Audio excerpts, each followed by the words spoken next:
Hi folks, what you're looking at here is a CAD rail printout on a clipboard of my lower staging level, which is what I've been working on here so far. Notations of how far things are from walls, etc., etc., and even the radiuses thereof of the tracks. So, panning out, see, we've gotten a lot more done here. I mean, you've even got some representation of what the upper levels are going to look like.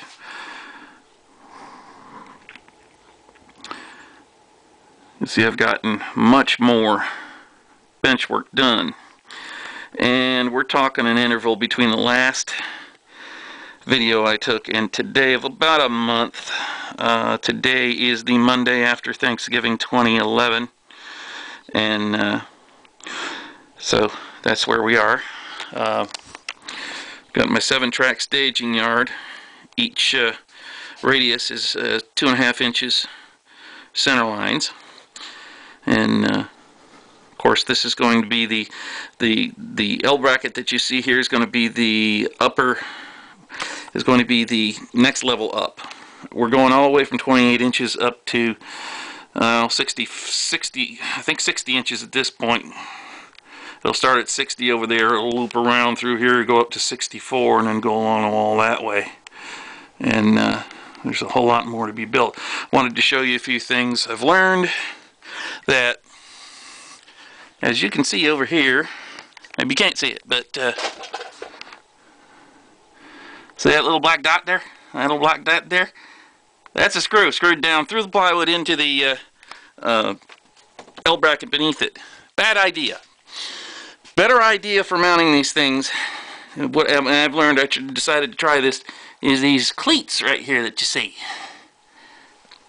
I don't know how well you can see that, but that's a cleat, and it holds on the plywood or anything that's above it. And what I'm making these out of is 3/4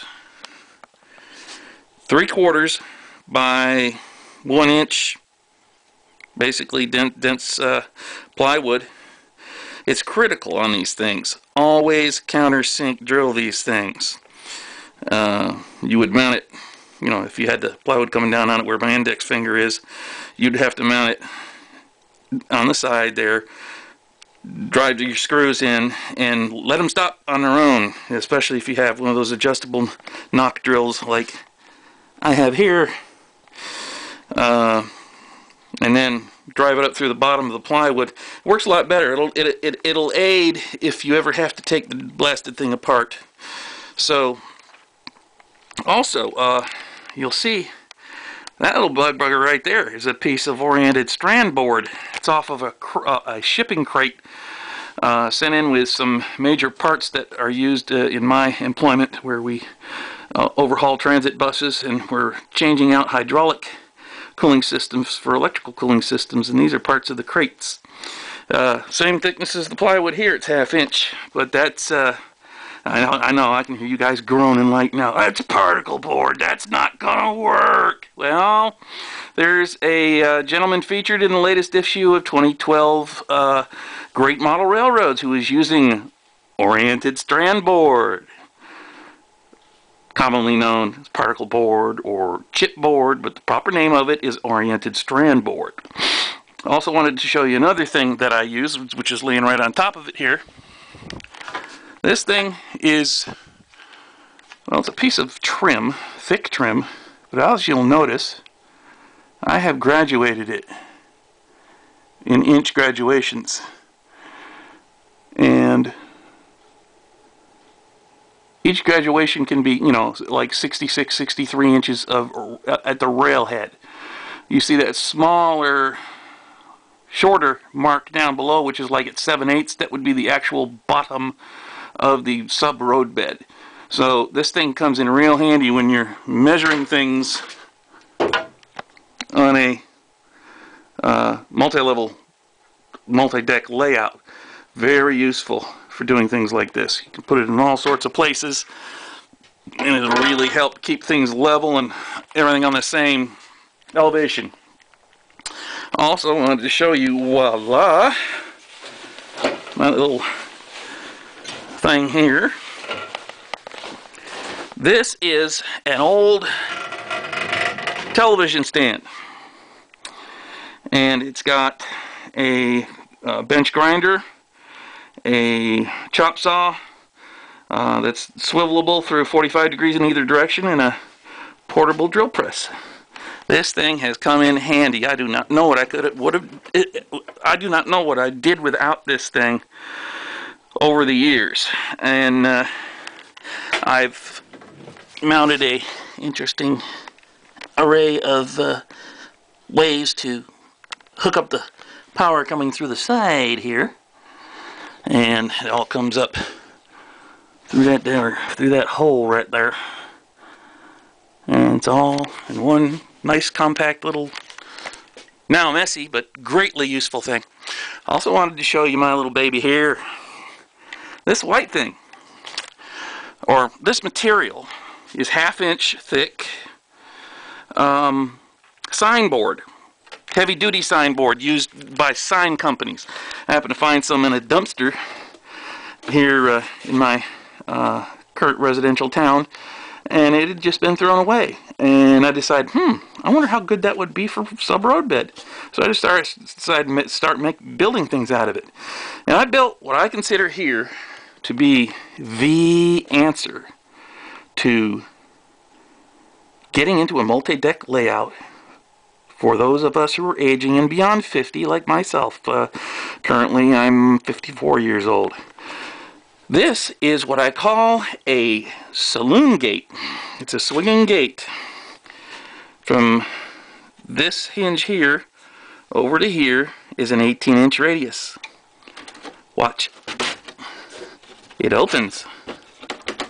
This won't be like this ultimately, but you get the idea. Hopefully you're getting the idea. Why is it stuck here? Ouch. There we go. Swings back. Ta-da. This one swings back. Ta-da.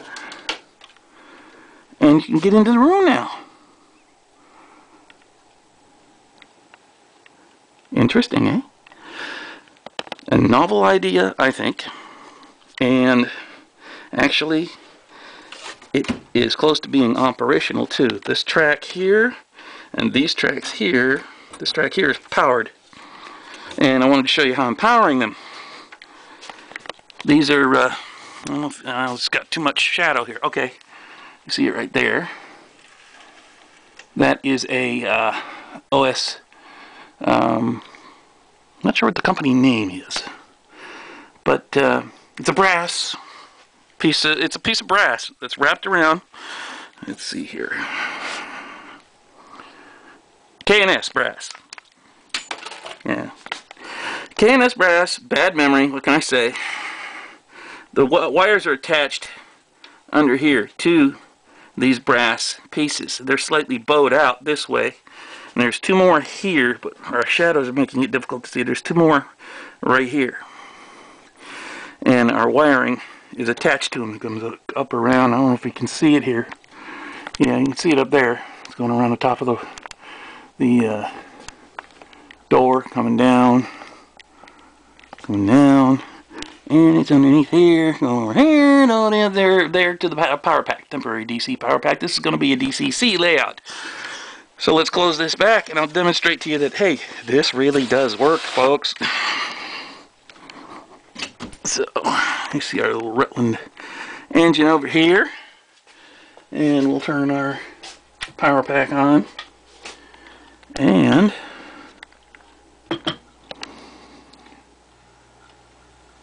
going the wrong direction. Let's make sure our tracks are lined up.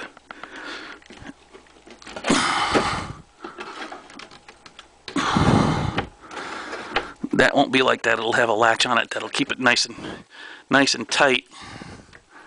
I just want to demonstrate to you that this power transfer system really does work.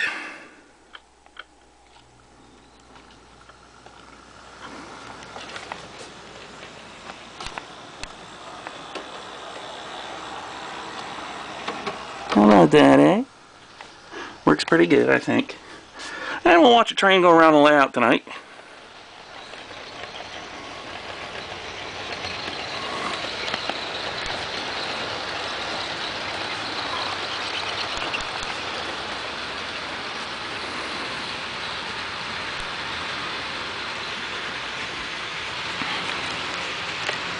Wish I could zoom in when this thing is recording. It just about drives me crazy. I can't do it with this camera.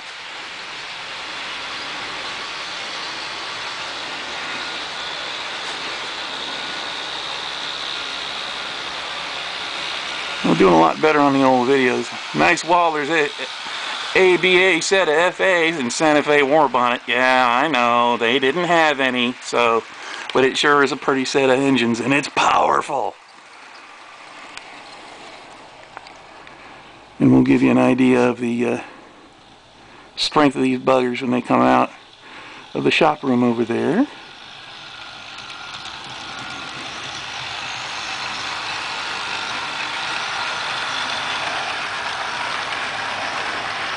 A lot of IHC equipment on this train, as you can see. A few Athearn pieces.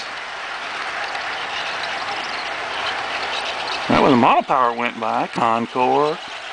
And a couple of Wallers with full-length cars on the end of it. Now, over here, this is my temporary climb back up to the staging level. That's a long train, folks. And it pulls it up that hill. That's a 5% grade. It pulls it up that grade like it wasn't there. Almost. You can hear it slowing down a little bit. I'm amazed at the power of these engines.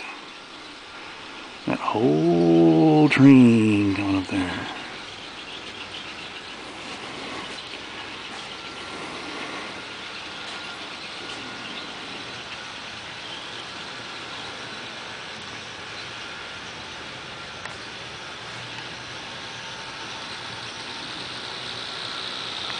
And we'll shut her off.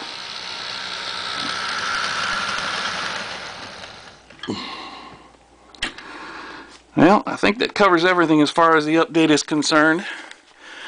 But once again, we've got a combination of open grid benchwork with what I call L-bracket cantilever construction.